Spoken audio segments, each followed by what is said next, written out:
Today, so I'll be focusing on well-defined catalysts for sustainable catalysis. So particularly focusing on metal ligand cooperation.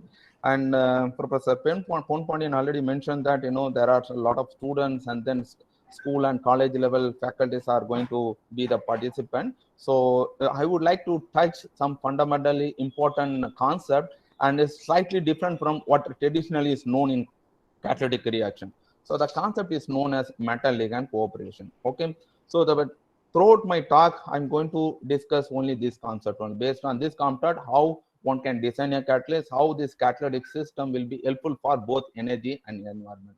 Suppose if I ask you in a student's perspective, triple E. Okay. So the moment I say triple E, people think that electrical and electronic engineering, right? But in a chemistry point of view, or chemical science point of view, if you ask triple E, it means energy, environment, and economy. These are the three E. Okay, you can look at this. Maybe let me on my erase also. Yes, if you look at this thing, it is called, this place is known as Valley of Drums. It is basically is located in Ketsuki. Okay, and these two gentlemen, they are trying to dispose, the chemicals which were generated after you perform any reactions. Okay, so we all know that in Tamil also there is been probable that prevention is better than cure, right? So though we talk about green chemistry, sustainable chemistry, many things, but we also should aware that you should not generate such kind of copious waste. If you start generating this much waste, you are polluting the environment, as well as you are wasting our energy as well as the economy. How one can avoid for generating such kind of waste? Okay, so then obviously one can think of catalysis. So there is a minor difference between sustainable catalysis and green catalysis. So green catalysis, you all know that there are 12 principles. So at least if you perform any reaction, minimum 5 to 6 principles, if your reaction satisfies, then you can say that's a green catalyst or green chemistry. So sustainable catalysis or sustainable chemistry, so some people may think that it also comes under green chemistry, but there is a minor difference. Sustainable means, so you should not use whatever is required for the future people. For example, you now coal is there. Okay, the coal, it cannot be used for the future generation. So without affecting the need for the future generation, whatever is available, that need to be utilized. That is called sustainable. So sustainable is also, it's a kind of regio specific. So for example, in certain region, so for example, if you take Maharashtra, the bagas is more. So bagas is sustainable. So you cannot use the bagas, right? So what do you mean by sustainable? Sustainable in the sense, sustainable chemistry means you do chemistry without affecting the need for the future generation. That is called sustainable chemistry. Okay. So now why catalysis? I know catalysis, many of you know. I hope you know what you mean by catalysis, right? I hope most of the students or people, they are in at least MSc level. They know what you mean by catalyst or catalysis. So though I don't want to go into that topic. Okay. So why catalysis? So if you look at it, it's almost last century. In last century, 2005 and in 2010, there are 6 gentlemen received Nobel Prize for catalytic reaction. You know, this gentleman is Tuvin, and then Robert Grubb. He used to visit India quite oftenly. Even February also, he was here. He was in Vellore. He gave a wonderful lecture, and also Sharak. Okay, these 3 gentlemen received Nobel Prize in 2005 for development of metathesis reaction. Okay, ruthenium-based metathesis reaction, as well as molybdenum-based metathesis reaction, which is very, very important in organic synthesis. Okay, several wonders can be performed using this metathesis catalyst. In 2010, Professor Heck and Negishi and Suzuki, these 2 gentlemen from Japan, and they shared the Nobel Prize for palladium catalyzed cross coupling reaction. Now, in industry, mostly the palladium cross coupling reaction is being used to generate any drug related molecule. Okay. So this is after 2010. There are some organic people or catalytic people also received, but their pioneering work is different. And if I look at in recently, maybe 1 or 2 days, that Nobel Prize going to be announced for chemistry as well as the physics, correct? So in chemistry, people say that Hartwig as well as Buchwald, these are the two gentlemen as going to share the Nobel Prize. This is a kind of prediction. If you look at the chemistry world and chemical engineering news, and then you take nature blocks, in all this thing, there is a debate is going on who win the Nobel Prize for 2020, right? In 2020, who is the Nobel Prize winner for chemistry, right? So in that case, Hartwig as well as Buchman, these two gentlemen name also people are discussing because of their pioneering work on catalytic reactions. Okay, now you know why the catalysis is very important, and it also is integral part of your life. So for example, whatever the cloths, nylon 66, or any plastic, these are made by catalytic reactions only. Okay, now this is a kind of general perspective. Now we will discuss one or two reactions, few concepts. That is, one is dehydrogenation reaction, another is hydrogenation reaction. All these two reaction is very, very important in chemistry, right? So, and I say the chemistry base is a science. So for chemistry or science, there is no boundary. Don't think that is chemistry, physics, and all. So nano means it should be an interdisciplinary subject. So you need to have balanced physics concept, material concept, and chemistry concept. Then only you can sustain in nano field. Okay, so that's the reason it is a one part, is a part of nano field. Okay, yes. Now, recently, ACS, that is American Chemical Society, and Green Chemistry Institute, they had a brainstorming section along with the Green Chemistry Institute. Okay, and there are several world-class companies, COE, they participated, like for example, AstraZeneca, GSK, Merck, and then Eli Lilly. So these are the various well-known companies. They are part of Green Chemistry Institute. So they had a grand brainstorming section. They had a roundtable discussion, and they discussed the reaction that are frequently used in the pharmaceutical industry. Okay, and they discussed the frequency of uses, waste management, and process adjustment. All the things were discussed, and based on this, they have prioritized the list. So what are the prioritization? And before that, these are the reaction they discuss. These are the list of dream reaction. For example, amide bond forming reaction. So more they are using 9.1 percentage. It's a quite lot. Okay, out of 100, they do thousands or lakhs of reaction every day. But out of which 9% they frequently use as amide bond forming reaction. And also the OH bond activation, that is called alcohol hydroxyl activation. It is 2%, and amide reaction also 0.6 percentage, and oxidation reaction is 4%, right? So these are the reactions they discuss and frequently used in the industry. So the based on their usage, and as I said, the waste assessment, process hazard assessment, they have prioritized. So these are the prioritization, and anonymously almost 6 people that overall participated, they said that amide bond formation without using any stoichiometric reagent, they received full vote. What do you mean by full vote? I'll tell you. And alcohol activation, they received 5 out of 6 votes. Okay, so what do you mean by that? So they want a better alternative solution for these two reactions. Okay, so all 6 people from world-class company, they said that we don't want to go with the present process. They want to come up with a new strategy, particularly catalytic reaction. And similarly for alcohol activation also, 5 people said that yes, we don't want to work on, or we don't want to continue the traditional process which we have been using in our industry. We want to have an alternative solution for this. Okay, so they strongly preferred particularly a catalytic protocol. So I hope you all audible, right? My voice is audible. Hello. So, Yes, yes, yes, okay, good. Yeah, sure. Because I'm looking at only my slide. I'm not looking at the videos and other stuff. That's one of the reason I'm asking you guys. So make sure that you are all attending. Yeah, fine. So today's content is, so we'll be discussing about some dehydrogenation reaction, that is alcohol dehydrogenation. As I said, the OH bond activation is very important. And another thing is hydrogenation reaction. So this dehydrogenation means a removal of hydrogen from a molecule. So this is, again, is very important concept in the contents of hydrogen economy. So you all know that now presently the energy is we need to depend on fossil fuels or coal, right? These are not sustainable. So there is a recent survey shows that after 2040, it's almost 20 years later, you will not have any coal or you will not have any fossil fuels to use it as a energy. So that is the reason mostly people are started looking for alternative energy sources.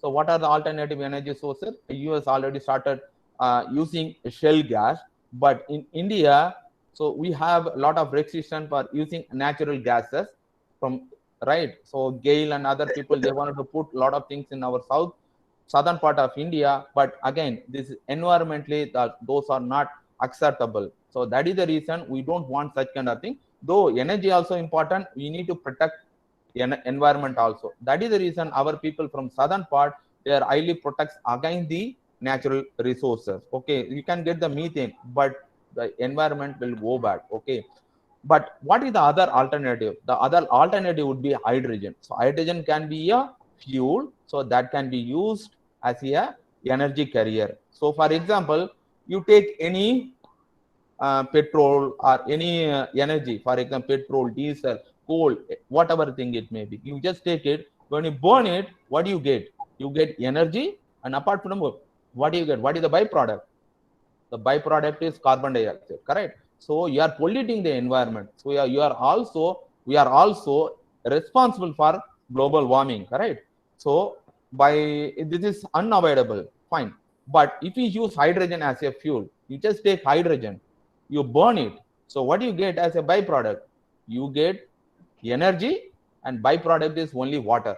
You see, water is the only byproduct. So that is the reason mostly people are looking for a alternative energy, particularly hydrogen as a energy carrier. But there are a lot of drawbacks or limitations are associated with that. Anyway, we don't want to go into detail, but energy hydrogen can be a potential hydrogen source. So you need to know how one can generate hydrogen, right? So the well-known process is steam methane reforming process. This is the industrially used process. Steam methane reforming means you all know that methane. So that is again is a natural gas. You take the methane and under very high temperature, you pass it through steam and you will have syngas, that is CO, carbon monoxide and nitrogen. Again, there is a process called water gas shift reaction. You will have hydrogen. Okay, that is the only process and industrially used process for generating the hydrogen. Now we know in all the labs, if you want to do any hydrogenation reaction or if you want to prepare some nano material, mostly people use the cylinders, no hydrogen cylinders, right? But how will you get the hydrogen? So this is the only process. Again, we need to depend on fossil fuels. What is the other strategy? So that is the reason most of the chemists and physics and material people started working on water splitting. You know, water splitting, you just take water, just split either by electrochemically or photochemically. You get O2 as well as H2. O2 can be compromised. That's a different process. That is called oxygen evolving process. But from there, one can get hydrogen. So water is abundant, and also you are also using the solar energy. So it's sustainable. That is the reason the water splitting to get hydrogen is very important. And also alcohols, for example, ethanol, methanol. These are bio-derived alcohol. Okay, ethanol one can get by molasses, right? From molasses, bagasse, you know, so sugarcane ballast. So the byproduct is ethanol. So once you have this ethanol we all know that people using as a solvent in chemical reaction, right? But can you use that as a hydrogen storage material? One can extract hydrogen from ethanol, okay? And you will get very useful chemical as well as the energy. So in that context, this dehydrogenation is very, very important. So it's not that easy because the dehydrogenation is thermodynamically uphill reaction. You require very high energy in order to remove hydrogen. In order to remove hydrogen from any molecule, you require very, very high energy, but certain catalysts can perform such kind of reaction, such kind of transformation. Okay, so this we will be discussing for today's talk. And also, you know that once you extract hydrogen, you also should know how to store hydrogen. Okay, so whenever you want, you can extract hydrogen from a molecule, and whenever you don't want it, whatever the hydrogen you extracted, that can be stored. That is called hydrogenation. Hydrogenation means you are storing hydrogen in a certain molecule. Both storing hydrogen as well as releasing hydrogen is very important in the context of hydrogen economy. Okay, that comes under energy sector, as well as you also producing chemicals in a sustainable or environmentally benign manner. Okay, so both energy as well as environment one can take into account. So this all thing can be performed, as I said, using a catalyst, right? So what is the so special about the catalyst? That catalyst, it has a different concept. Here we have used a different concept what traditionally people apply. The concept is known as metal ligand cooperation. Okay. Now I will spend maybe 5 to 10 minutes what you mean by metal ligand cooperation, and we will discuss these two things separately. Okay. Yes. So what do you mean by metal ligand cooperation? Suppose you have any organometallic chemist or a typical inorganic person or material person. Okay. So if you have, suppose you want to activate any molecule in either hydrogen or HX. X may be any molecule, HX. So what can happen with the metal center? First, since this is totally saturated compound, saturated complex means so coordinatively saturated. So in organic chemistry, you all know that alkanes are saturated molecule. Those are inert molecule. Olefins, that is double bonded compound and triple bonded compound. These are highly reactive because these are unsaturated, right? So this is with respect to the organic chemistry. Similarly, in inorganic chemistry also, there are molecules which are known as coordinatively saturated molecules. Okay. So whatever the catalyst you are using, traditionally, those are coordinatively saturated molecules. Those are inert. Those cannot be used as a catalyst. Suppose if you want to use it as a catalyst, what you need to do? First, one of the ligand has to come out. For example, assume I am a metal catalyst and there are some 4 5 ligands are coordinated like this hands, right? So what happened? Suppose a molecule is coming and it's going to interact with me. So since you know this ligands are completely covered, the metal is covered by the ligand, right? So then I cannot look at the molecule, the incoming group. So what somebody has to do? Somebody has to leave from the metal center and they create a vacant site. Through that vacant site, the incoming group or starting material will interact with the metal center, then the reaction takes place, right? So first step is the ligand dissociation, right? Once the ligand comes out, you generate a vacant site, and then that HX coordinates via sigma bond, and there is a oxidative addition. So what do you mean by oxidative addition? You are breaking this bond and adding this HX around the metal center, that is called addition. And since this is minus and minus, you are adding around the metal center, the oxidation state of the metal is increased from N to N plus 2. This is a typical inorganic chemistry or organometallic reaction. Any complexes will follow. So the Nobel Prize, as I said, in 2010, the people received Nobel Prize for cross coupling reaction, right? Palladium cross coupling reaction, where this is a very key step. Okay, this is typically it's known in the inorganic or organometallic chemistry. So what is the concept we are going to address here? The concept is known as metal ligand cooperation. You know, in this case, metal center is the only active center, right? The ligand does not have any role. What is doing? Just only one of the ligand is coming out.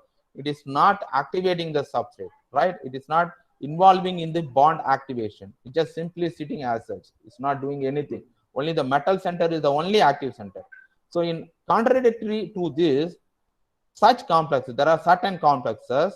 So for example, I assume this complex, this is different from this complex. You see, just for the differentiation, I have kept it like this.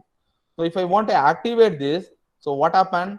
More negative part will go to the metal center and protic part will go to the ligand center, because the ligand center is having a basic site. Okay, so this is called bifunctional catalysis or cooperative catalysis. What do you mean by cooperative catalysis? The metal center is not only the reactive center. Ligand also plays very important role in bond activation. You see, look what this structure and this structure. Here only the metal center. It's a typical inorganic or classical inorganic reaction. Here you see this is the modern reaction. This is the present approach. If you look at this, ligand center also is taking part in the reaction, then oxidation state also remains same. We can see metal N, metal N. So overall, there is no change in the oxidation.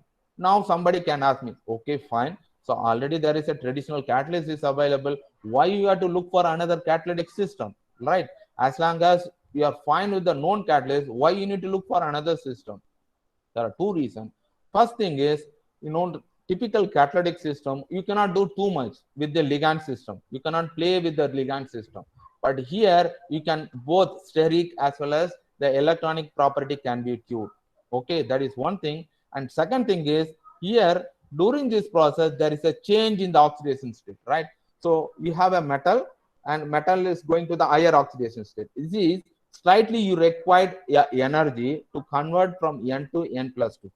But in this case, there is no change in the oxidation state. It means, in principle, you don't require much energy for bond activation process. Okay, these are the two main reasons, and also conceptually, it is totally new reaction. It is new reaction. These are the things we need to look for a different or innovative system. So now we know that. So I hope all of you understand that what you mean by metal ligand cooperation or cooperative complexes. Correct? So this is not the known concept, right? So always we all inspired by the mother nature. So the mother nature is responsible for designing so many things, materials, organic reaction, inorganic complexes. Mostly we need to depend on mother nature. So we cannot, so the reason I'll tell you, because we know that we are the superior than the mother nature. So both the technology wise and then for medicinal wise, we all were like, thought like, we are the superior than the nature. Now, once again, nature showed that, no, you are not the superior. I am the superior. Now you can see that almost 6 to 7 months we are sitting inside in a room and we are not exposing ourselves, right, because of the COVID situation. This again tells that mother nature is superior than in whatever the way you think it, both in a positive manner or in the negative manner. So mother nature is the superior. Okay, so this we all inspired by the mother nature. So this metal ligand cooperation, it is not a new concept. Is basically it is known in bioinorganic chemistry, right? So bioinorganic chemistry, people talk about enzyme catalysis, enzyme, right? Enzyme follows a key lock and key mechanism. Only one particular enzyme will do certain transformation. So most of the metalloenzymes known for such kind of metal ligand cooperation. I purposefully picked up this enzyme called urease. You all know urease, right? You know or you don't know? So urease enzyme, for example, so sometimes some people have a urinary trans infection, correct? So urinary trans infection is responsible what? Which is responsible for urinary trans infection? This urease enzyme is responsible for urinary trans infection, correct? So what is does? This is urea. So this urea is undergoes hydrolysis. Basically, urea is a very stable molecule. It's very stable molecule. It will not undergo any hydrolysis. So, but in presence of urease, this is the enzyme which hydrolyze the urea to ammonia and CO2. Ammonia is basic in nature. So, in uric acid, so you have a urea content. That urea get hydrolyzed by urease enzyme, and then you start accumulating ammonia. So because of that, people are having urinary trans infection. Okay, so apart not only this urease enzyme, you just take alcohol dehydrogenase enzyme, as well as people drink alcohol. How does alcohol getting metabolized in your body? There is an enzyme called alcohol hydrogenase. Why methanol? If you drink methanol, why you are degassed? Why there are reasons, because it is basically based on alcohol dehydrogenase. There is an enzyme called alcohol dehydrogenase that is responsible for alcohol metabolism in our body. And similarly, nitrogenase enzyme, nitrogen fixation. This is basically a molybdenum based enzyme, right? In all the things, this metal ligand cooperation plays very important role. So just let me spend some time. then you will appreciate how this is. This is a bimetallic complex. You can look at it. This is a nickel center. Here is another nickel center. This is a urease enzyme. Okay. The first, the urea is coordinates to the one of the nickel center, and another nickel center water is coordinated. Okay. So very simple. You just take urea and put it in water. What will happen? It simply dissolves. You will not have any ammonia formation, right? You keep it for forever, then only will have. So the hydrolysis process is very slow. But this enzyme make it is faster. How? So water, water is not a good nucleophile. So histidine. So there is an enzyme called histidine, which is as a basic part that picks up the proton from water. Once the proton goes to histidine, you will have histidine H, and then you will have OH. Okay, OH.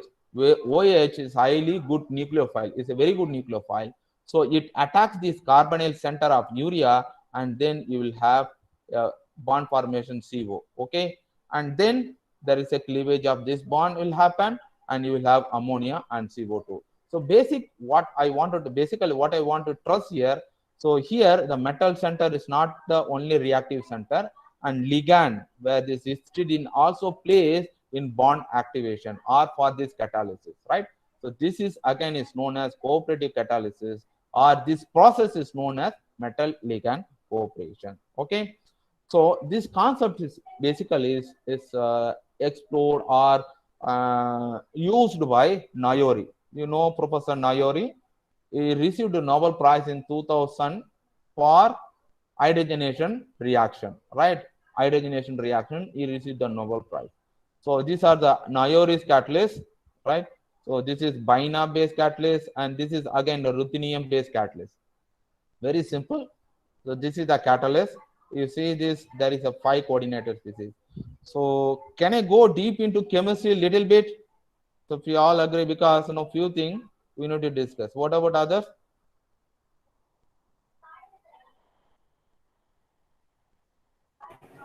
I want answers from people. Yes, all of you know about the Nayori catalyst, right? Yeah. Yes, thank you. Yes, so Nayori catalyst is this one. Okay, so now you look at this. It's a bidentate. This is again bidentate.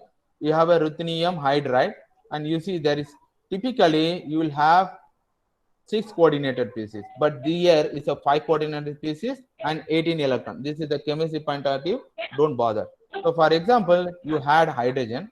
When you had hydrogen, first you will have a sigma complex like this, and then you see there is a breakage of hydrogen bond.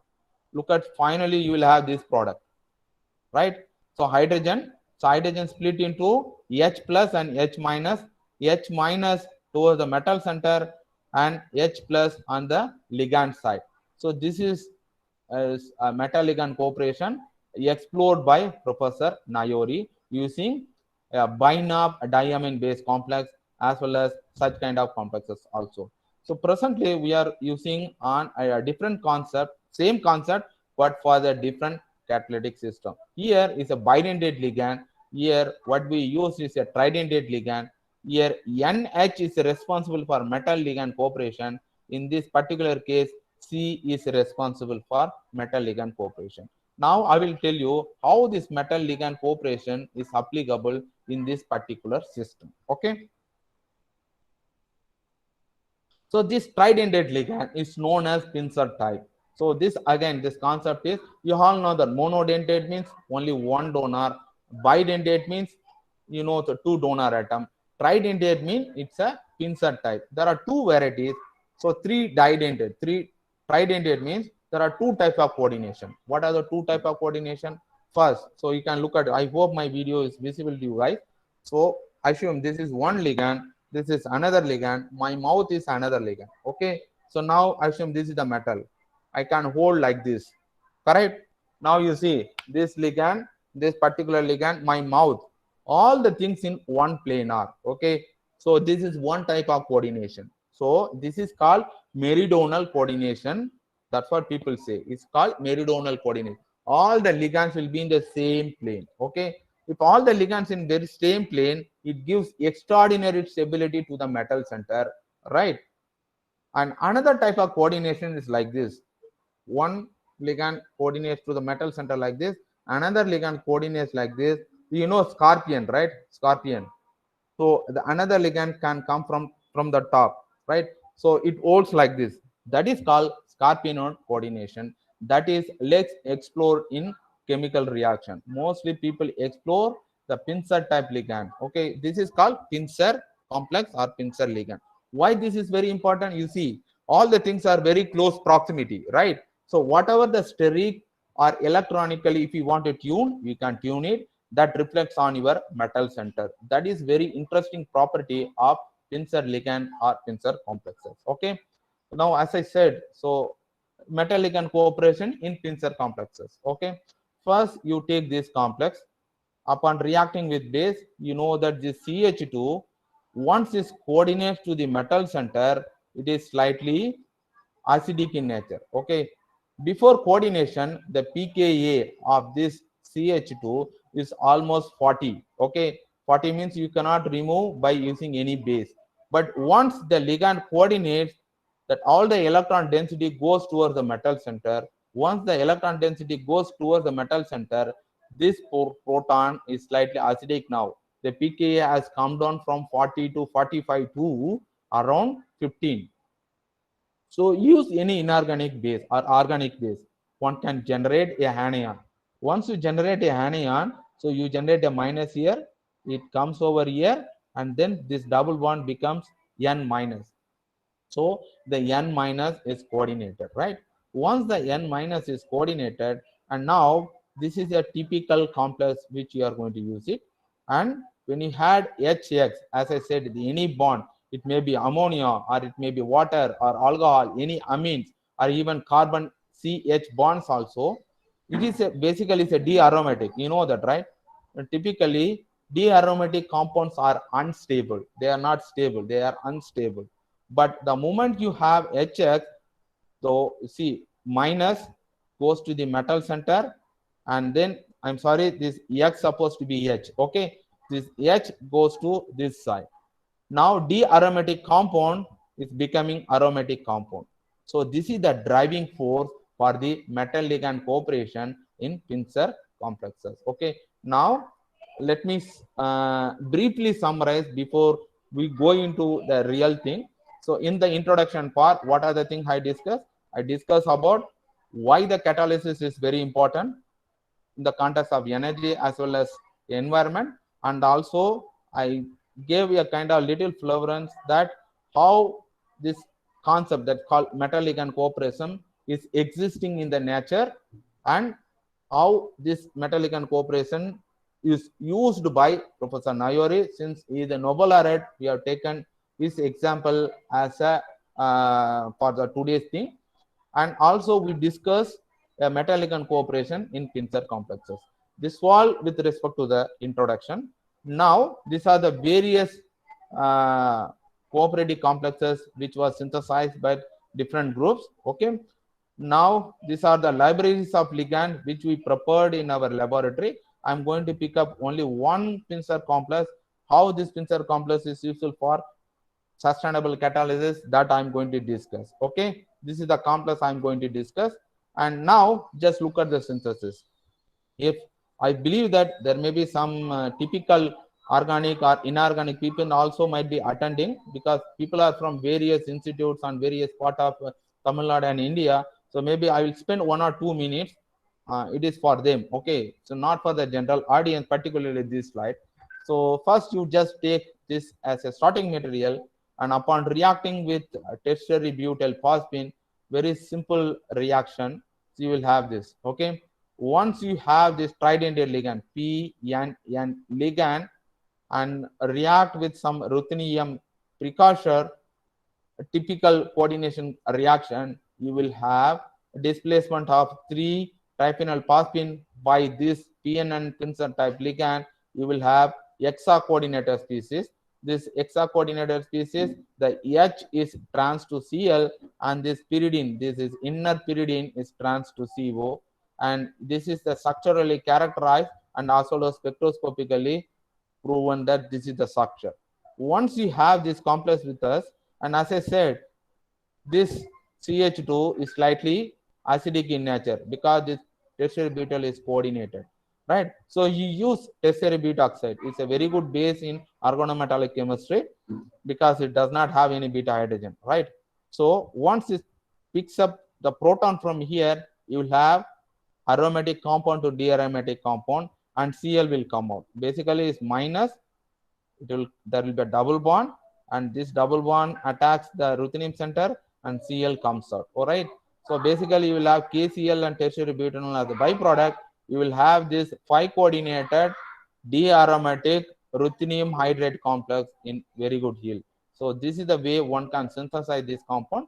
This compound is relatively stable, but it is unstable under air. Okay. Now, as I said, there are two reactions which I am going to discuss using the metal ligand cooperation concept. One is the dehydrogenation reaction. I've already clearly explained you guys that why dehydrogenation is very important.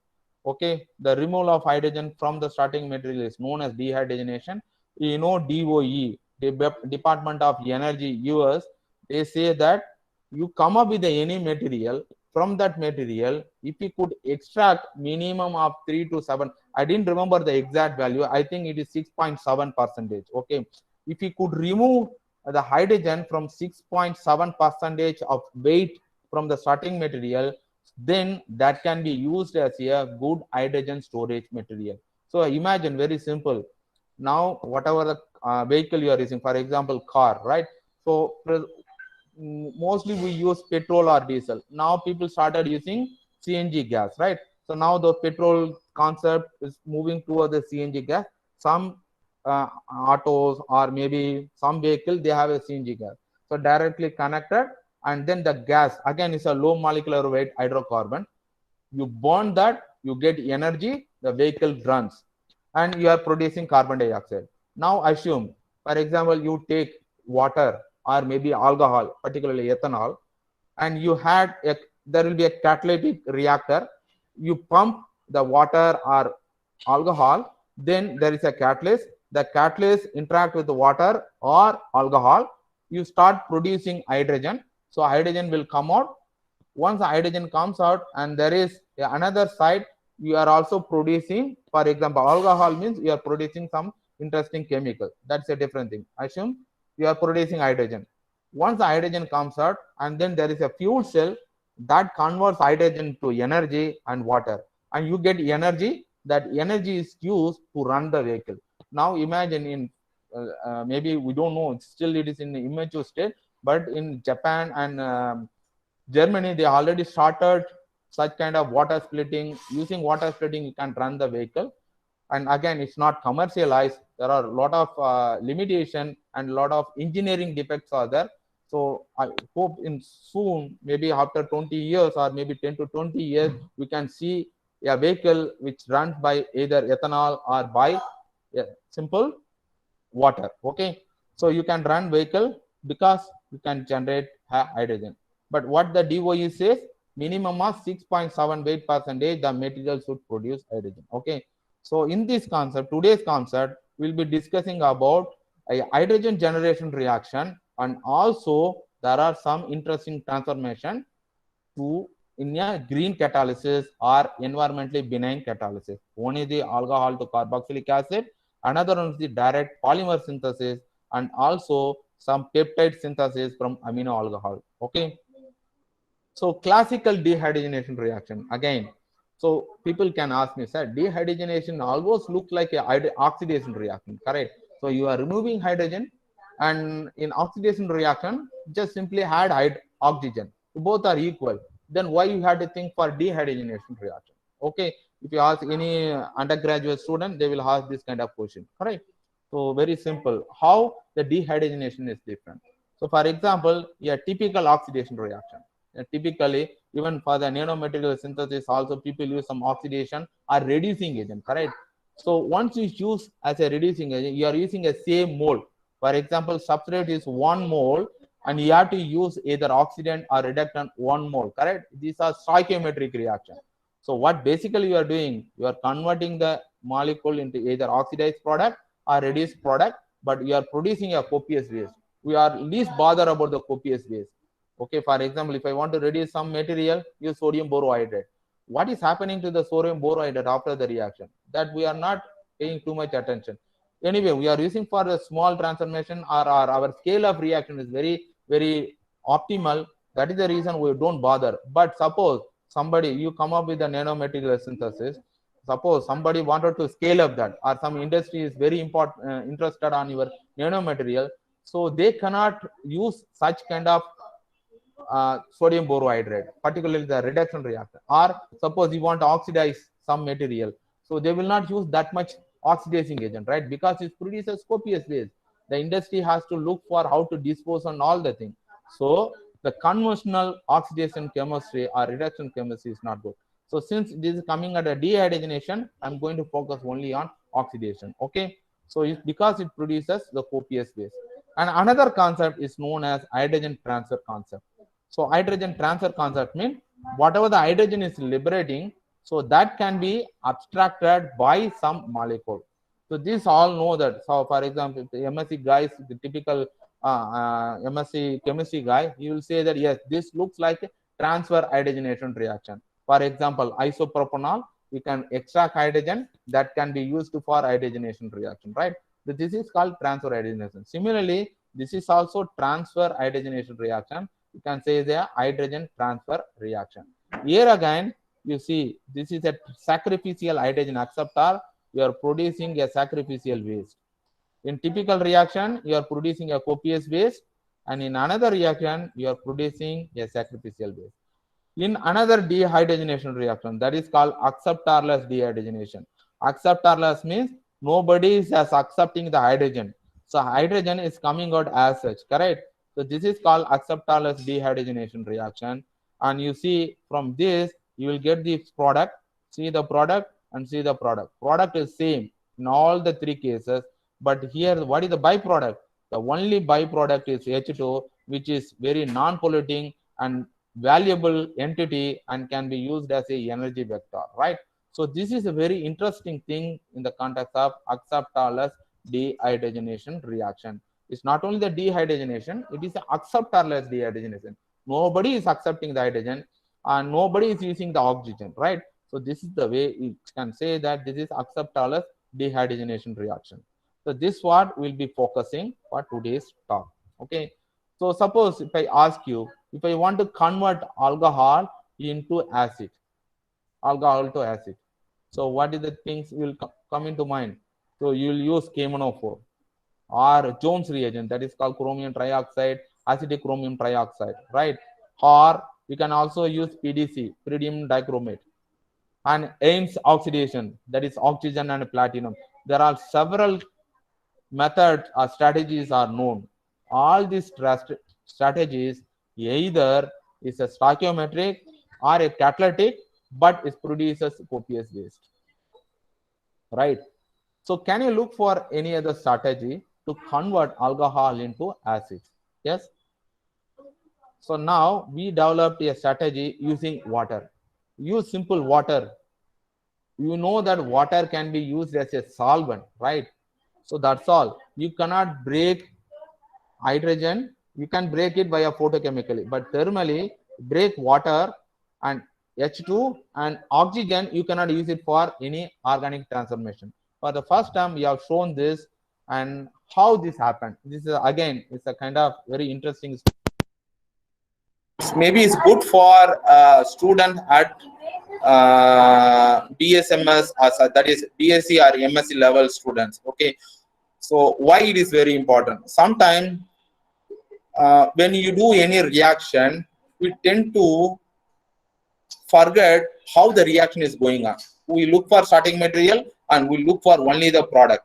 Once you get the product, we are happy. If you don't get the product and like we are not paying too much attention, what happened to the starting material? Whether really something else happened to the starting material? This mostly we don't pay too much attention. Some people pay attention, but most of us, okay, even before I perform this experiment, we were all like that only, right? So we don't pay too much attention what exactly is going on.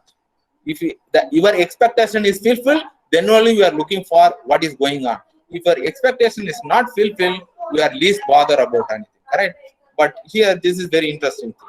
So initially what I did was, so when I was doing as a postdoc in Weizmann Institute, so we took this compound and then I wanted to use ethanol. When I use ethanol in presence of water, I got hydrogen. Okay, I can quantify this hydrogen, we can quantify this hydrogen. And we got this kind of molecule. You see, you're taking only one oxygen in alcohol, but there are two oxygen in the product. How these two hydrogen has come? One more oxygen from where? Initially, I thought it may be from aerial oxygen. I didn't think that water, because you all know that ethanol always contain water molecule. It is very, very difficult to have 100% ethanol. There may be a slight moisture is present, correct? So this moisture is responsible. That initially we didn't pay attention. So what I thought, it may be it is from oxygen, from aerial atmosphere. Then I took this compound and I added oxygen purposefully. When I added oxygen, the completely what happened? The starting material destroyed. No reaction at all. No reaction means the catalytic, this transformation, this particular transformation was not there, and there is a decomposition of the complex. Then what I did was, this was structurally characterized, and okay, you just take acetic acid, because basically it's acetic acid, correct? It's acetate. So you just take acetic acid. So if I had acetic acid, whether I'm going to get the same compound. Then I took acetic acid, they added to this molecule. You know that metal-ligand cooperation, right? So the O minus, that is negative charge, goes to the metal center, and protic part goes to the ligand center, right? So you will get this compound. Then I realized, okay, there is a formation of acetic acid from alcohol. This alcohol is getting converted into ethanol, is getting converted into acetic acid. Then acetic acid is getting coordinated or is activated by this complex. Then how this acetic acid is forming? So first, okay, before that, so what we have acetic acid? Yes, hello. The participants, please mute your mics. Participants, please mute all your mics. Yes, so it's clear. Sir, What about others? Please continue, sir. Please continue. Okay, thank you. I mean, I do see a lot of chat box that we will see at the later stage. Okay, I hope people are not getting bored of, right? It's almost 45 minutes is over. Yes, sir. No problem, sir. Yes. Okay, good. So I take your voice as a granted on behalf of other audience. Okay. Yes, sir. Yes, okay, sir. that's what I mentioned in the beginning. Please bear with me for 1.5 hours. I know there are people from different various aspects. At least my point is, maybe even 5 to 10%, if you could grab, that is good. You can apply this concept for your field of interest. Okay, so good. Thank you. So now we know that when you had acetic acid, you will get this product. Correct. Once you have acetic acid, you will have this product. Now question is, this compound is very stable. This compound is very stable, right? Suppose if you think that this ethanol is getting converted into acid by this molecule. So very simple. You have H here, right? There are two H here. So I can show like this, right? So there is a pin. Okay. So for example, you have H here. Can you see this? No. Okay. Fine. So there is a H here and here H. You break that H. Okay. Once you break that H, that H2 and break this bond. Here also will come out as H2, and this O you had across this is a simple cut and paste chemistry. What you do in school level, right? So you just cut and paste.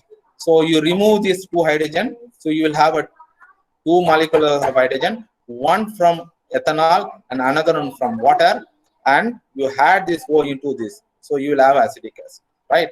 So since this is stable, how can you make it into catalyst? Means what? This will be generated. So you will have this starting material. This is a catalyst. So you generate this product and you get the acetic acid, and then you have to convert back. The cycle you need to complete. how can you fill this cycle? How can you complete this cycle? This is a question for the audience. Maybe I'll spend maybe 30 seconds. Can anybody can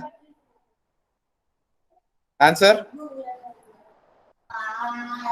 Chat box is there. So how can you convert acid coordinated group into starting material? That I have shown in 2-3 slides back. Maybe if you answer, maybe you will have some gift from our Professor Ponpandian. Yes, of course. Yeah. Somebody is asking the temperature, sir. What is the temperature? Temperature is around 100. Bath temperature, oil bath temperature is 100 to 110. So how will you convert? This is for the audience. So maybe some more minutes. So if we solve that, some base, sir. Pardon? Very good, sir. So the person called Dinesh Kumar. I mean, yes, thank you, Dinesh. Yes, you are right. Okay. So what do you need to do? So basically, so you had base. When you had base, so this picks up the proton. So you will have this minus, and this acetate will come out. That was basically you use base. The base is sodium hydroxide can be used. So once you use sodium hydroxide, thank you, Dinesh. It's really good. Okay. So once you had base, so you will have a sodium salt of acetic acid, and your catalyst will be back. And again, you generate this and get back your acid. So you see, you are taking ethanol, you are getting acetic acid, right?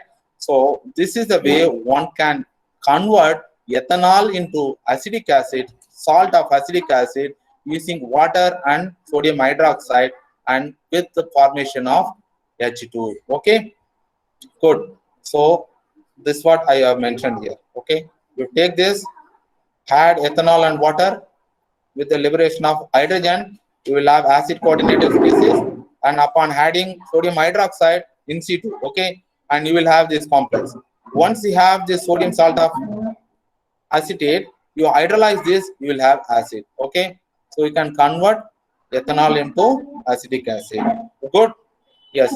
So this reaction is not only for one substrate, so you can use for various alcohol, particularly aliphatic alcohol, and then aromatic alcohol, both electronically diverse alcohol, both electron donating, electron withdrawing. This I am giving only the selected example, and also this is also can be also used for adipic acid synthesis and terephthalic acid synthesis. These are monomers in nylon 6 synthesis. These are polymer, right? So this reaction is very general. One can get or one can transform ethanol, that is alcohol, to carboxylic acid salt using water as a oxygen atom source. So far we have seen that water can be used as only the solvent, but for the first time we have shown that water can be used as a oxygen atom source. Okay, and with the liberation of H2. Okay, and these are as another subset. And suppose if we have a double bond in the system, what happened? Since hydrogen is liberating in your system, this hydrogen can be used to reduce this double bond. Okay, the double bond also get reduced. So this also shows that there is a formation of hydrogen in situ. We also quantify the hydrogen gas. Okay, so now the question is, what is the proof? How do you know that the oxygen is coming out from water? Maybe some other reason, right? We don't know. Though we know that only water and oxygen are used, but that may be some other source. So how will you prove that? So in order to prove that, we need to do some labeling experiment. What is the labeling experiment? For example, instead of water is oxygen is O16, you just take the O18 label water, O18 label, and perform this reaction. We can see that there is a O18 label in your product. This clearly tells you that yes, this water is the source of oxygen atom, is not by other groups. Okay, so based on this, we have proposed this mechanism. I don't want to go into detail, but the very important thing is the metal ligand cooperation is very important, and the formation of hydrogen gas is very important. Okay, if some people are very much interested, maybe they can contact me separately. I can share this, or maybe I can discuss this slide separately with them. Okay, so this is for the oxidation or dehydrogenation of alcohol. So you can get acid by using water as a oxygen atom source. So another reaction, what we shown here, a direct polyamide synthesis. Okay. So suppose if I ask you, how will you make a amide bond? Amide bond. Amide bond is this amide, right? So amide bond is very important. That's what in the beginning I mentioned, that all the company, that is 6 companies which are part of Green Chemistry Institute, anonymously said that they want a better alternative solution. They don't go, they don't want to go, or they don't want to perform whatever the reaction presently they are using it, right? So typically, what kind of strategy they use in industrially? So you have acid, you have amine. You want to condense this, right? So if you want to condense means what is the strategy you'll use? So you cannot take these two separately and add it, because this is acid. You have a base. You will have only salt. You will not have a amide bond. So what you need to do? You need to add some coupling reagent. So this coupling reagent will activate this acid. Once this acid is activated, then there will be a condensation. You will have amide bond. Okay. Suppose if you don't want to use a coupling reagent, what is another strategy? You take acid. Acid should be converted into acid chloride. Once you have acid chloride, then this lone pair electron on amine attack this carbonyl group and Cl will come out. So basically, you are producing HCl, hydrogen chloride, as a base. Hydrogen chloride is a highly toxic gas, right? So you will have amide bond. This is a classical approach. This is a classical approach. You can get, suppose you have a two side this, you will have a polymer like this, okay, like a 2D polymer. So one is coupling reagent, or by activating acid into acid chloride, but it produces OPS base. So can you have a direct strategy? So how will you get acid first of all? Suppose you wanted to have acid. How will you have a acid? As I shown in the previous slide, right? What is the acid? From where you can get acid? You take alcohol, do the oxidation, correct? So take alcohol, do the oxidation, you will have acid. So what is the starting material in principle? Alcohol, correct? So you have to take alcohol, do the oxidation, you will have acid. So the concept is, can you use alcohol directly? If you use directly alcohol for making this amide, then it's a step economy. Step economy means you are not going two steps. You are taking from the starting material, correct? So step economy will come into the picture, and also highly atom economical. You are not producing any waste. So can you think, yes, such kind of reaction, taking alcohol plus amine to get amide? Yes. So from our former postdoctoral group, we have reported such kind of reaction. Take alcohol and amine. Using this complex, you will have amide with the liberation of hydrogen. Okay. And similarly, if you have PN instead of N, you change this N into P, that is phosphorus, you will have imine. Okay. You see, by simple change on the ligand side, one can completely tune the product selectivity. If you have N, you will have amide. If you have phosphorus, you will have imine. Okay. So this is very, very important. So by choosing the ligand, one can selectively get two types of product. Okay. Now, suppose you have OH and NH2, you will have amide.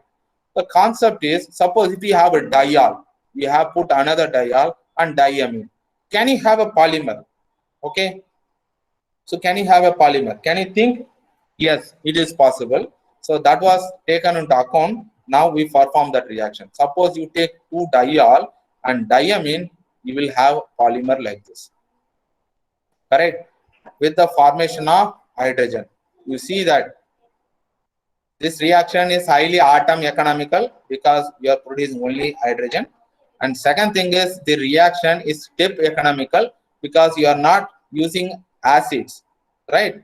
So instead of using acid, just one step before, what is the starting material? Alcohol. So one step you are cutting down, or one step you are bypassing. So it is called step economy. So this reaction is highly step economical as well as atom economical, and also you are producing hydrogen. It is environmentally benign reaction. Okay, fine.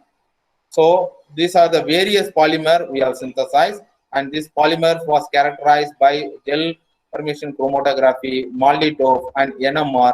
and this PDI, polydiversity, is almost 1.9823. It's not that great, but it's reasonably good. Okay, you know nylon 6s. You know nylon 6s, right? How will you synthesize? Nylon 6s typically. Sorry, nylon 6,6. How will you synthesize nylon 6,6 typically? From audience? Hexamethylene diamine and adipic acid. Yes, 1,6-hexane diamine and adipic acid, and you need to use some coupling reagent, correct? So you need to use some coupling reagent. So then you will have a nylon 6,6. But what is the drawback in a classical nylon 6,6 synthesis? So you are producing acid base, because that acid would get converted into acid chloride, or you have to use the coupling reagent. But in this strategy, you can see that simply you just take diol and diamine, you will have a nylon 6,6. Okay, though this property will not match with the nylon 6,6, but this, what I'm trying to say, that this is also, we can look for another alternative strategy for synthesizing some interesting day-to-day life starting material. Okay, yes. So this can be performed even solvent-free condition also, because both are liquid in form. So we can perform this reaction and solvent-free conditions also. With the formation of hydrogen is the only byproduct, and you will have nylon 6 is in reasonably good yield. Okay. Yes. So next, maybe I don't want to spend some time for this reaction, and I will straight away go to the next step. Okay. So this reaction is important because you know amino alcohol. So once you have amino alcohol, one can get diketopiperazine. This diketopiperazine is very interesting starting material. It is known in several natural products, and also when you have a molecule which has diketopiperazine, which can be used as a potential anti-cancer reagent. Okay, so this strategy, by simply using amino alcohol, one can get a diketopiperazine with the formation of hydrogen using this cooperative complex. So suppose if we have R is H or methyl, this is a simple alanine or glycine. So when you use CH3 is H or CH3, then you will have a linear polymer. Suppose if the R is phenyl group, you will have a cyclic polymer. Here again, we can switch the reactivity. If it's shorter or less sterically indifferent group, you'll have a linear polypeptide with the formation of H2. If we have phenyl group, you will have cyclic dipeptide with the formation of H2. Okay, by using the same catalyst. These are the some few representative example. Okay, and again, by tuning the ligand, one can have a diketopyrazine also, diphenylpyrazine also one can have it. Anyway, this is overall summary for the first part, where I shown that water can be used as a oxygen atom source for converting alcohol into acid with the liberation of hydrogen, and also one can do the direct polymerization reaction or polyamide synthesis by using a diol and diamine, and using a well-defined molecular catalyst where the metallic and cooperation is very important. And also, just I gave a kind of insight that, so by tuning the substitution on this amino alcohol, one can get both linear peptide or cyclic peptide, and by tuning the catalyst, one can have a different product. Instead of amide, you can have pyrazine also. So this is the summary with respect to the dehydrogenation strategy. So maybe if you allow me, I can discuss this hydrogenation also. So now ball is in your court. Shall we proceed, or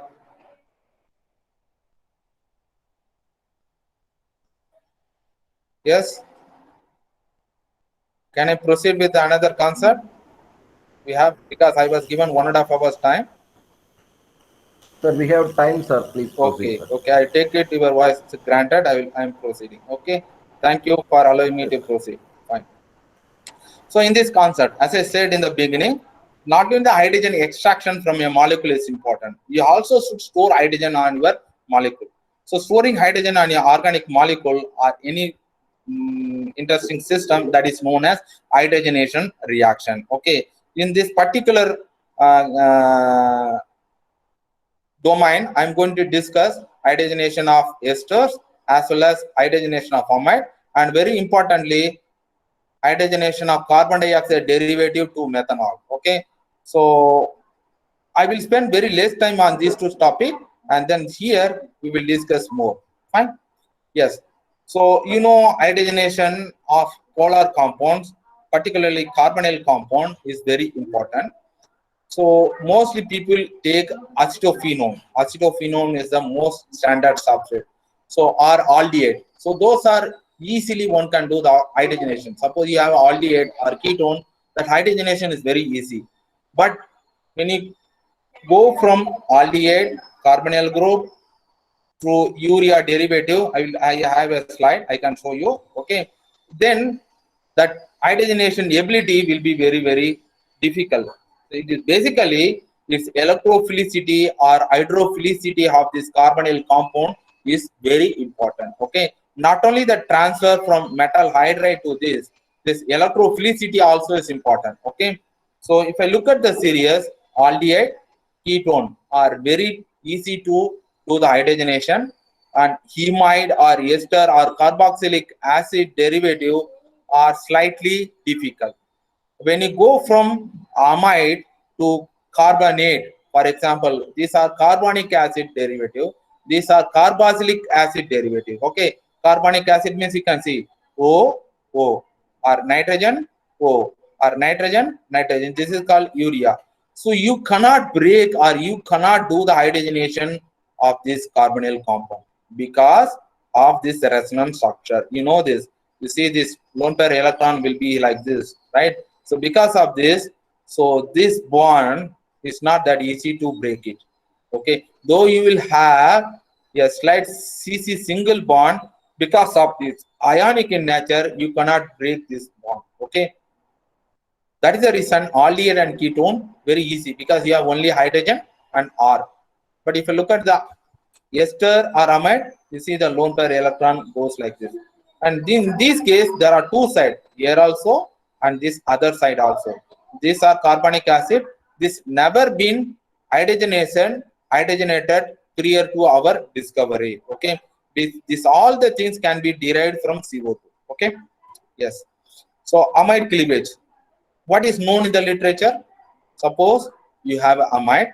When you do the hydrogenation, first you will have amino like this. So you had hydrogen here, one hydrogen here and another hydrogen here. Once you have this, you all know that in organic chemistry this kind of species is less stable. Immediately it loses a water molecule, you will have imine. Once you have imine, this imine undergoes hydrogenation, you will have amine. So basically what you are doing, you are scissoring this or you are cleaving this CO bond.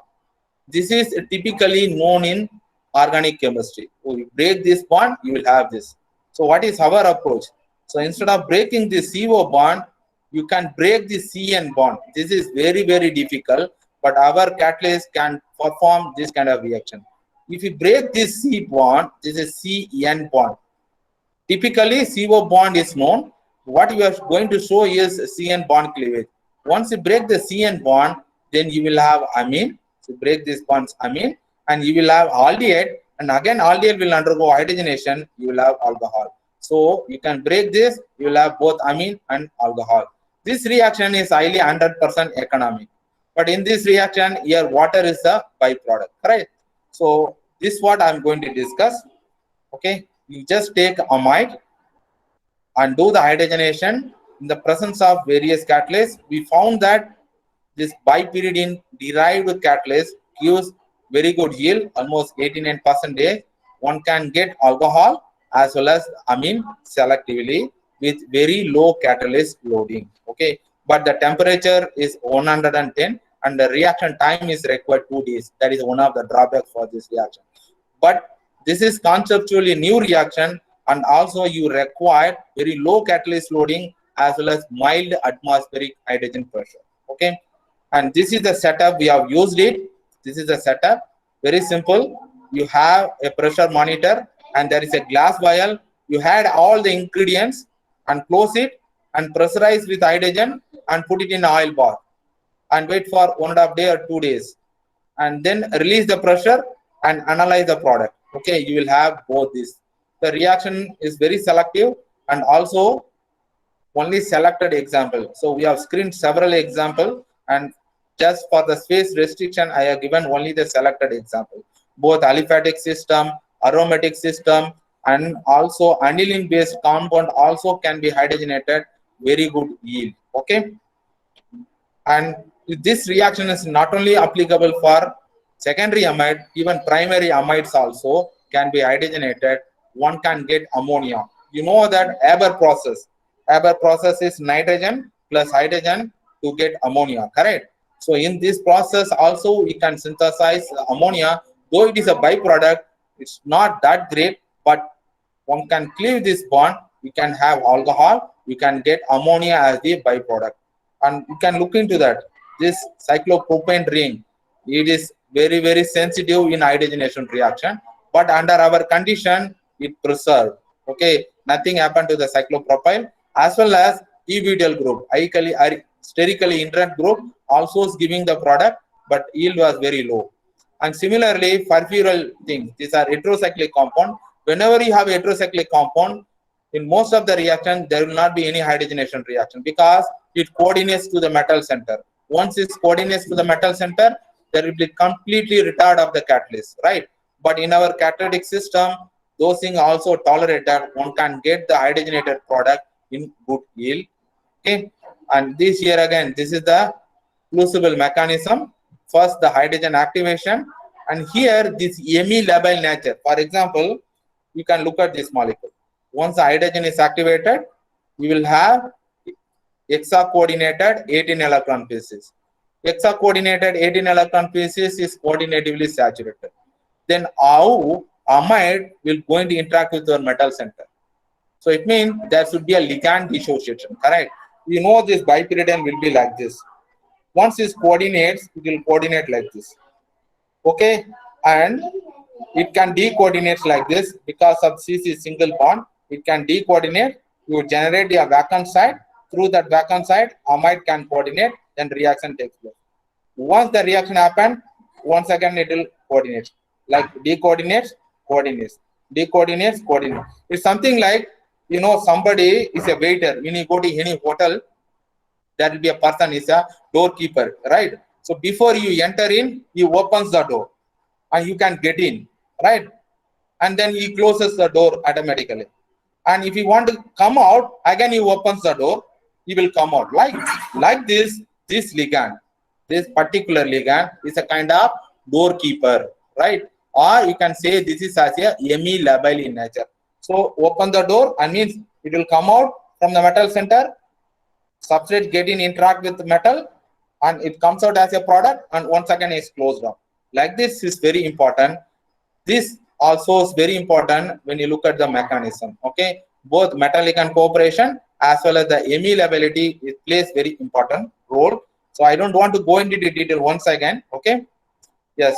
So as I said, hydrogenation of carbon dioxide. Why hydrogenation of carbon dioxide is very important? You know that carbon dioxide is a linear molecule and highly inert in molecule. So you all know that carbon dioxide is responsible for global warming. The first part we discuss about hydrogen generation.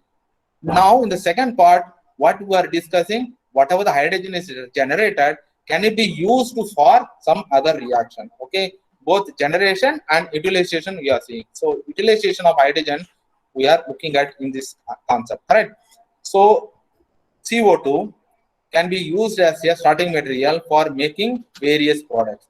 For example, polymer can be made, that is called chemicals. One can get chemicals from CO2, or one can get energy related product. For example, methanol. Methanol is energy related molecule. You all know that ethanol or methanol blended petrol, maybe in 2 years back, the central government has announced you need to have blended petrol. I don't know it was there in Tamil Nadu or not, but when I was in Maharashtra, that is in NCL, so just for 3 months on a trial basis, when you go to the petrol bunk, So they give a blended petrol, 10% or 20% methanol or ethanol blended petrol. Why? So 1 liter of petrol, it is you are getting something like 40 kilometers. Okay, so you record 1 liter. Suppose instead of using 1 liter, use only 800 ml, and the remaining 20%, that is 200 ml, if you blend with ethanol, can you compose it with the same thing? So instead of paying 1 liter, you can use only 0.8 liter. This is 800 ml. So that blender thing came into the picture, and I don't know the reason why the government did not perceive it, but if you could use ethanol, so that's a good strategy. Okay. So now George Wallace. Anybody knew about George Wallace? George Wallace, he received Nobel Prize for certain chemistry. Anybody? George Wallace received Nobel Prize for some organic reaction or organic chemistry. What is his pioneering contribution? Why he received the Nobel Prize? It's not for methanol economy. He proposed concept called methanol economy. Previous class we discussed about hydrogen economy, where hydrogen can be used as a fuel. But what Wallace's point is, methanol can be used as a fuel. That is his concept. So methanol can be derived from biomass as well as from carbon dioxide. Once you come up with a strategy that carbon dioxide can be converted into methanol, then that methanol can be used as a fuel. Okay. Now my question is, George Wallace received a Nobel Prize for his pioneering work on certain field. Anybody? Is it for what? Again, there may be a gift from Carbocation chemistry. Pardon? Carbocation chemistry. Very good, very good. Dinesh, so you got for both the things. Okay, thank you. I don't know whether you're a student or faculty. I'm sorry. So, Mr. or Doctor, thank you. All right. He received a Nobel Prize for carbocation chemistry. Okay, you all know that in organic chemistry, carbocation, carbon ion, free radical, all the things, correct? So he received Nobel Prize for exploring a carbocation. Okay, so why I'm talking about George Wallace means there is a person, Satya. Okay, he is basically from Telugu. And he is working with George Wallace. Okay, and people are also predicting that maybe not now, maybe a year later, he has a potential. Once again, he can get the Nobel Prize for the methanol economy also. Okay. So what do you mean by methanol economy? So methanol can be used as a good energy storage material, and it can be a convenient fuel substitute in the future. That was his code. Okay. And also, if I look at the volumetric energy density of methanol is 15.6, almost half that of a gasoline. Okay. So it can be used as a potential hydrogen, potential fuel. Okay. And what typical, how the methanol is being used, I mean, how the methanol is synthesized typically. So this is the current method, industrially known method. First, you take the syngas in the presence of copper and zinc oxide under 100 atmosphere and 300 degrees centigrade, you will have methanol. Okay. And there is another product called steam methane reforming. Take methane, you will have syngas. So whatever the syngas is generated, the syngas being used for converting methanol. Okay. So can you have an alternative strategy, right? Can you have an alternative strategy? Okay. There is a quote from Philip Joseph, who is one of the pioneers in CO2 chemistry. What he says that although many researchers have been trying to find a practical and economical way to make methanol from waste CO2, usually by heterogeneous catalysis, catalyst longevity and sensitivity to poisoning are the serious limitation.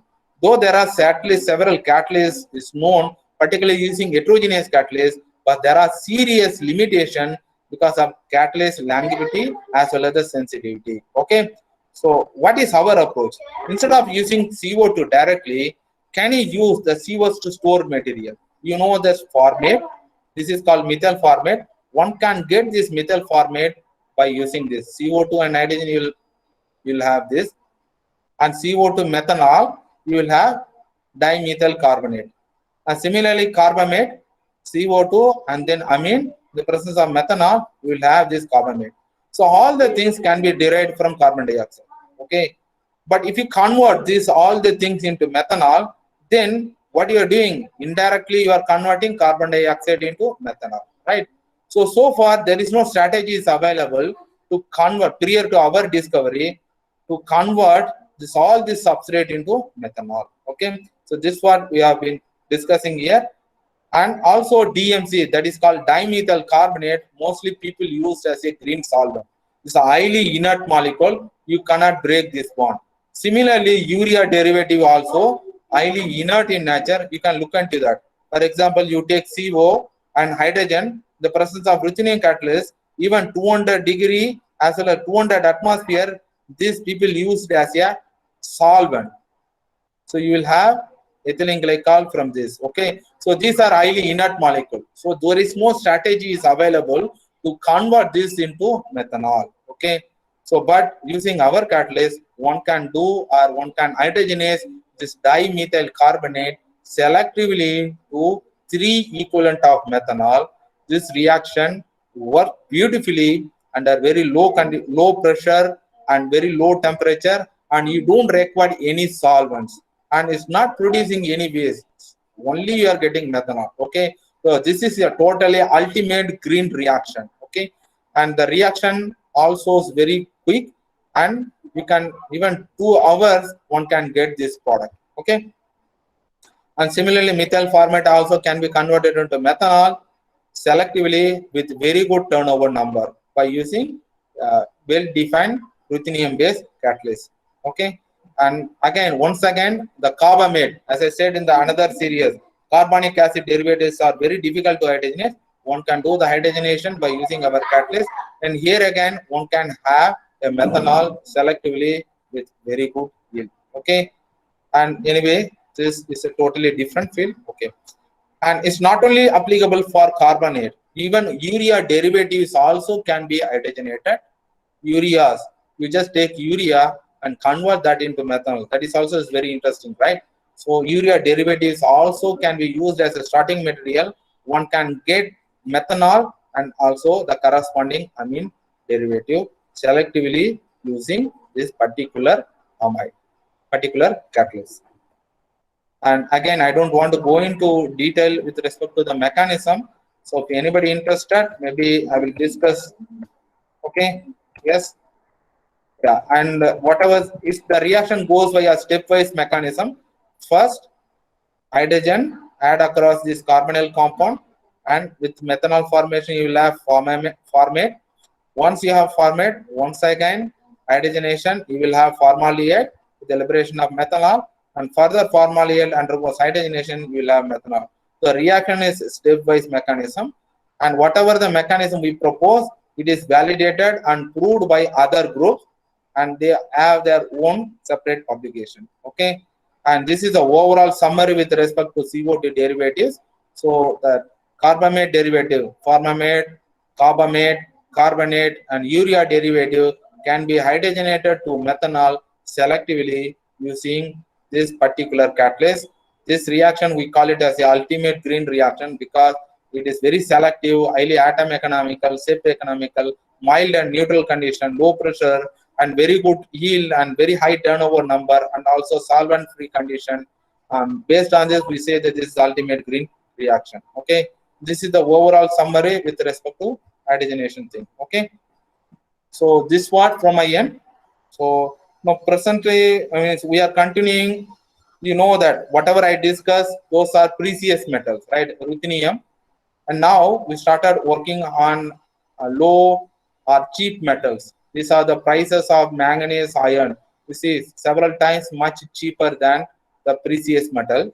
So there is a paradigm shift from precious metal to non-precious metal. So now we are also focusing on catalysis based on non-precious metals. Okay, and since this webinar is related to what to say is a nanomaterial, I also wanted to have 1 or 2 slides for the nano synthesis from our group. So what we did was we synthesized a iron-based core shell nanomaterial. This was used as a catalyst for dehydrogenation of various amines, alcohol to aldehyde with the liberation of H2. We also use this concept for making very interesting pharmaceutically relevant compound. Okay, and this catalyst is the first ion-based catalyst and reusable catalyst known for dehydrogenation chemistry. Okay, and this work was very highlighted in several media. For example, Innovation and Intelligence and Indian Science Wires, Sinfax, as well as Business Line, and there are some more are also there. Okay, and we really very happy to see our work also is getting publicized by several medias. Okay, and finally, I would like to thank first of all Professor N. Ponpandian and from Bharatiyar University, and kindly accepted my request that to take away you people from a traditional nanomaterial into slightly different thing, since it will fit into the concept for energy and environment. I felt this is also very interesting things. So first, please accept my thanks, sir, and also several students, hardworking and highly motivated students, and different funding opportunities, funding from different companies, both from industry, Reliance, Expanded Polymer, as well as from CSIR, CSIR, NCL, everything. Okay, and thank you for your kind attention. So, see, and again, once again, as a teacher, 1.5 hours is not a great deal. We can speak, but from audience side, it's very, very difficult. It's not that easy. Okay, so maybe 1 hour, half an hour, 40 minutes is fine. But patiently, I could see that almost when I started, it's almost 120 attendance. Now almost I could see the same. They're maintaining the thing. It's highly encouraging. And thanks for your patience. Yes. So over. Sir, thank you, sir. Thank you very much. Thank you. Thank you. Kannima. Thank you so much, sir. It was a great opportunity for us to talk to your lecture. Yes. Now, I request the participants to to ask doubts if you have any in the comment section in the chat box. Yes, please. I am happy to take up some questions. Chat box. I don't know what are the questions. Let me look into that. Is there any specific question related to chemistry?